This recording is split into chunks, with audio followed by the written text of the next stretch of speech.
Hello friends, आज आपण आणखीन एक रेअर भाजी बघणार आहोत. ही आहेत हदग्याची फुलं.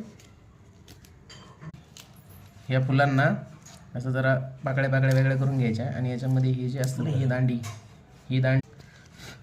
क्लीन करून घ्यायची. हां, तर आपली फुले क्लीन करून झाली आहेत.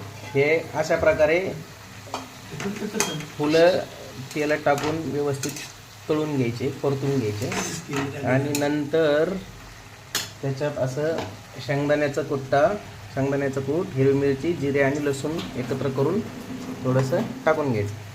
बस. परत अशी थोडी आणि शिजून घ्यायची व्यवस्थित.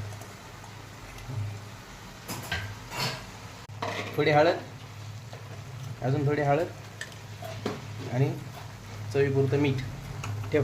प्रकारे ही भाजी झाली आहे तयार.